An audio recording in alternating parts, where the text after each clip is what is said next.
Oh, hi. Welcome to another episode of Reinventing Your Home, by the way.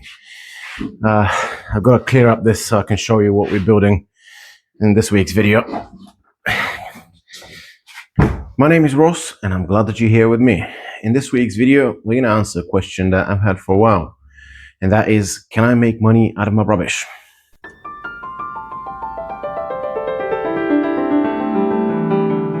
Alright, let's start from the beginning. So that was taken over a year ago, and it actually kind of pisses me off to see how clean my workshop was compared to what it is now. But that was shortly after I've had a skip, so I had gotten rid of all of my rubbish, and I was left with a few offcuts that were definitely usable, but I didn't need them for anything in particular. So of course I was left with the two options: whether I would just chuck them on the bonfire and then burn them, or I can try and make something and sell it. The problem with that is, first I'd have to predict the market and what they want, and most likely I would get it wrong.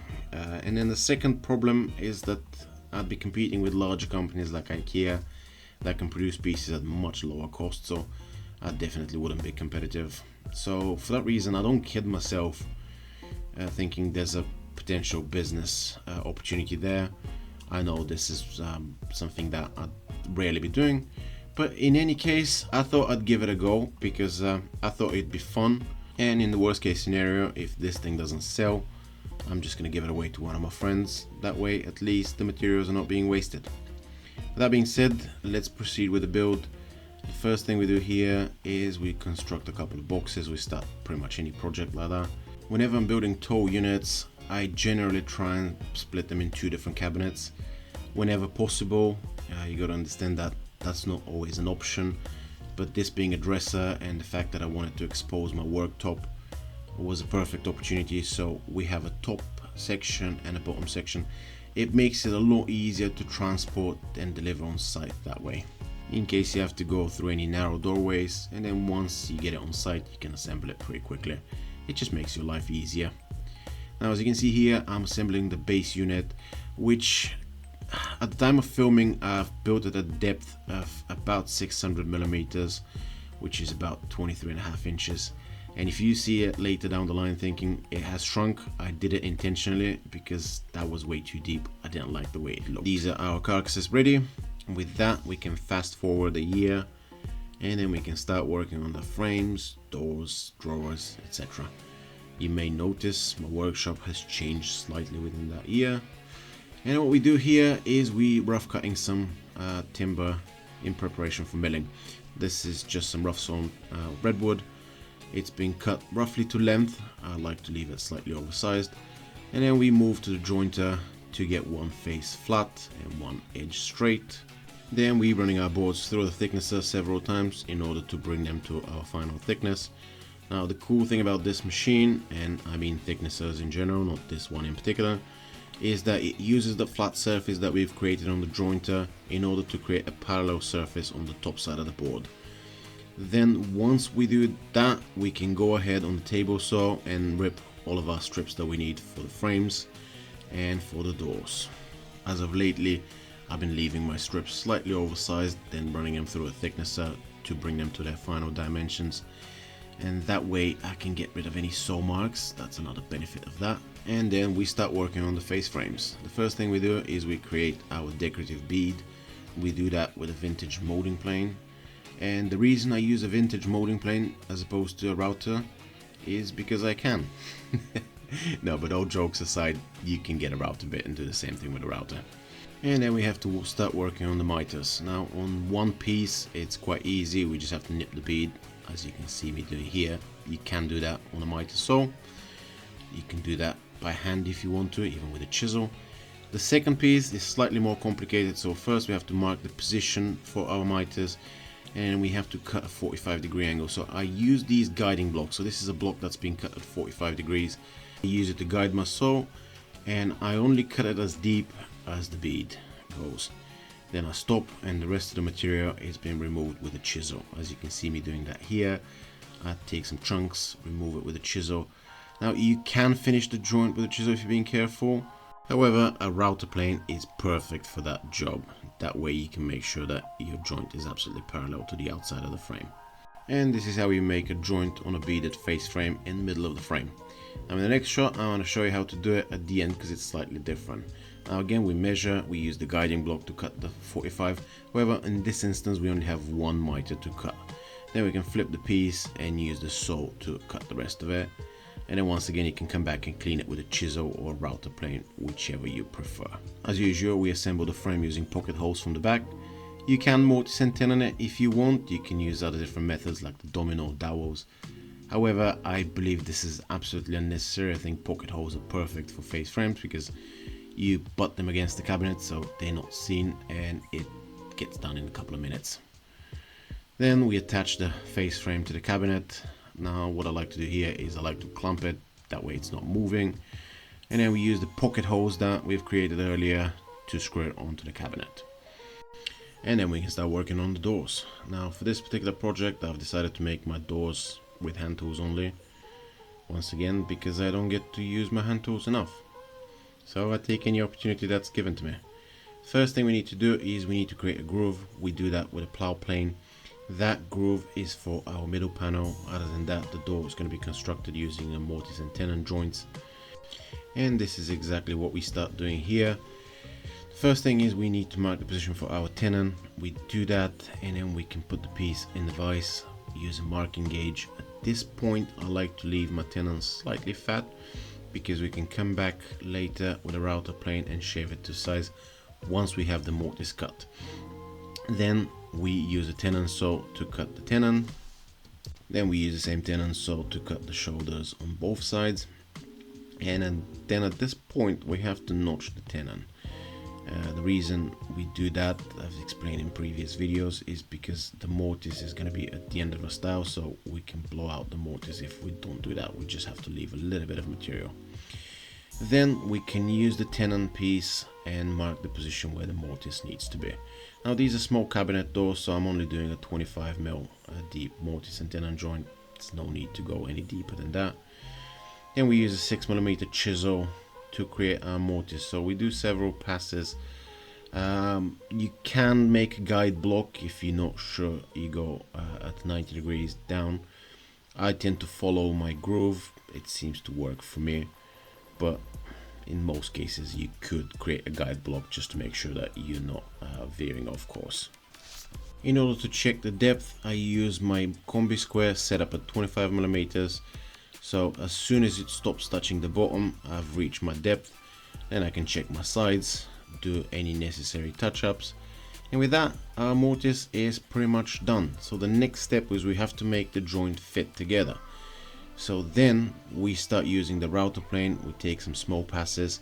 And as you can see, I do a pass on one side, flip over the piece, do a pass on the other side, and then I would adjust the router. And I keep doing that. That way I can ensure my tenon is exactly in the middle of the piece.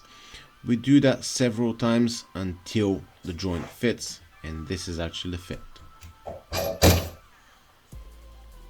Pretty good, even if I say so myself. Then we assemble and glue the door. Once again, we're only gluing up the joints. We do not glue the middle panel. Leave them on the clamps for 24 hours, and in the meantime we can start working on our worktop. So I'm just about to glue up the worktop for the dresser, and I'm using a technique which I think it's the Amish that use it when building tables. Let me show you. So this is my worktop to be, and then what I'm doing is I've arranged my boards the opposite way of the grain pattern. So you can see this one, the grain goes this way, and that one goes that way. This one's this way, and that one's that way.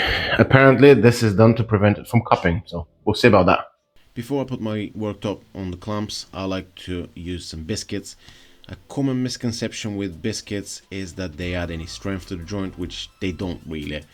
The reason we use them is for alignment, because when you put those four boards on the clamps and start applying pressure, sometimes they can slide up and down, creating some ridges, which then you'd have to spend a lot of time planing. At the moment, all of those boards are planed to exactly the same thickness. So once you put the biscuits and join them together, they're all perfectly aligned. So after you take them off the clamps, there's very little sanding that you need to do to get the worktop flat. A quick tip for you here is, because I'm working with sash clamps, these could sometimes cup the worktop if you apply too much pressure. That's why I put 2 clamps on the bottom, 2 on the top. That way they cancel each other and you don't get any cupping in the worktop. Then we put on the clamps, leave it for 24 hours. In the meantime, we can come back to working on the doors, because that's probably next day. The first thing I do is I trim the overhang here. These are the ones that we normally leave in case we need to take it apart, well, dry fitting it. Do the same thing on the other side on table saw. A whole lot of sanding, which I'll spare you from watching most of it because it's boring. And then once all that's been done, we can mark the position for our hinges. We're using concealed inset hinges on this one. So the only thing we need to do is drill a 35mm hole for them. By the way, the offset from the edge of the door is 20mm. We do that on both sides, and then we go back to install the hinges. These are quite simple to install. We just need to put them in the hole, make sure that they're square, and screw them in place. Very simple to install. Actually, sometimes I make my life too difficult by installing butt hinges, but these are super easy to put on the cabinet. You can see, you just put the combi square, make sure that they're square relative to the door, and then put the two 15mm screws that are supplied with the hinges. And we can put the plates. Now normally you take the plates off, you install them to the cabinet first, and then you can clip the hinges in place. This is exactly what I did. And then we add the magnets here. This is what it stops the door. Now the good thing about these magnets is that they're adjustable. So you want to have a door that's flush with the face frame, so you can go back and forth, adjust the magnet, make sure that everything aligns properly. And with that, our door is done. One more to go though. And this is one of the 2 shelves that we have on the top part, and if you're wondering why I'm creating this groove, this is so you can stand up plates, you know, one of those display ones. Then the other thing is I just break the edge on the front, just because it's nicer that way. I did that with the block planes. You can do that with a router, depending on what you prefer. On solid woods, I quite like using my block plane. And this is the shelf ready. Then the next job is to start working on the drawer. And once again, I had to make my life more difficult than it needed to be by hand cutting dovetails all around.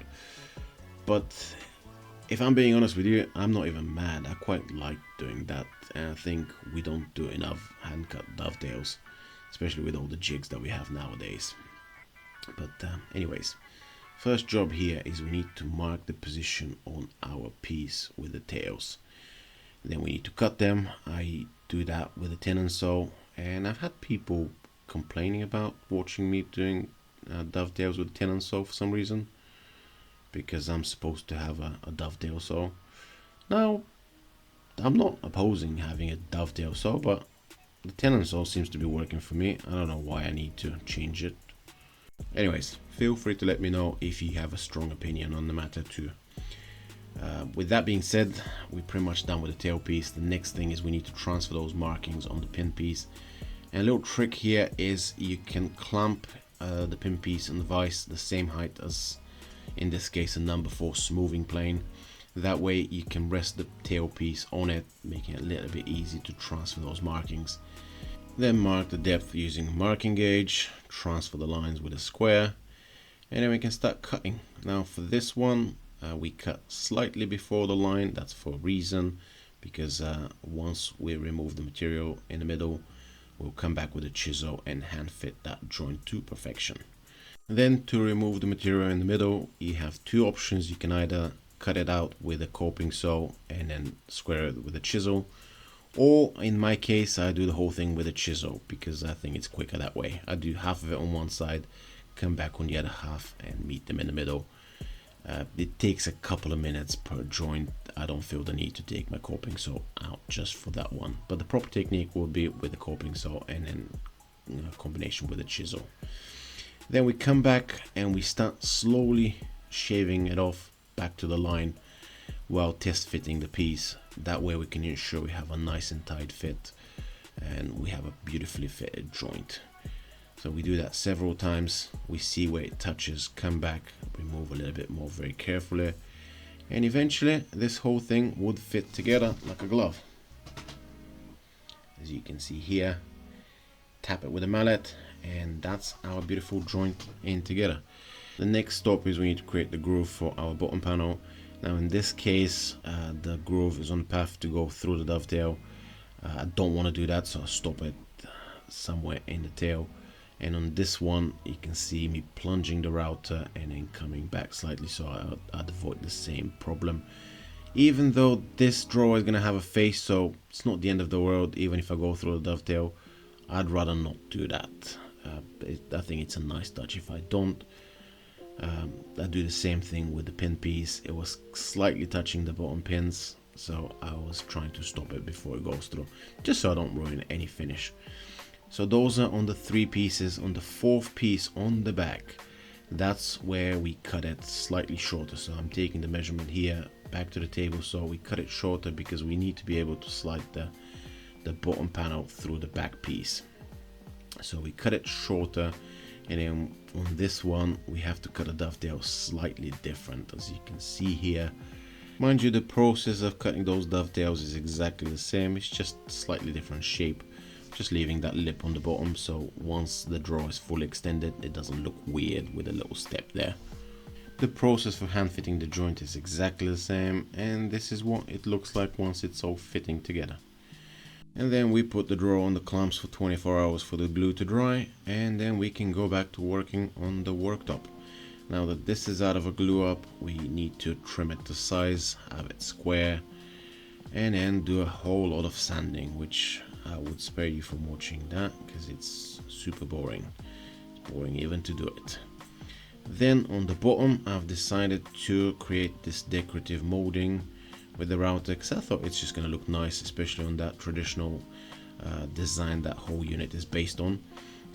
So this is done on the bottom side on 3 sides, so left, right and front. The back doesn't need to have it, so I don't bother with that. And then on the top I just put a little chamfer with a 45-degree bit, just a tiny little one to break the edge. And this is our worktop done. Then the next job is to start working on the sides. So on the sides we have an overhang about 20mm, and normally I use 18mm MDF to create my side panels. Now for this one I had a whole lot of 9mm MDF strips from a wall paneling job that I'd done a while back. So what I thought I could do is use 2 layers of those. Now the first one is kind of crudely done because it's only supposed to bring out the top layer forward, and then for the top layer I've actually calculated, trimmed them to size to make sure that I have equally spaced panels. And I'm particularly proud of that because this is a lot of material that otherwise would have been wasted, and I managed to use it on something productive. So with that being one of the last jobs, let's skip ahead and show you the finished product. And this is our finished dresser. I'm very pleased to inform you that I was able to sell it. The price I was able to achieve was £1,750. I'll really appreciate if you leave me a comment, letting me know whether you think this is a good price. However, I would kindly ask you not to put the price in the comments, that way I would know anyone who's commented has actually watched the video to the end. By the way, the white is just a primer. The dresser is due to be painted on site once it's delivered and the customer has chosen the color they want. Also, this is the reason why the doorknobs don't match the drawer pulls, because those are the ones I just use in the shop. They will be replaced once I deliver it. Thank you for watching, and I'll see you on the next one.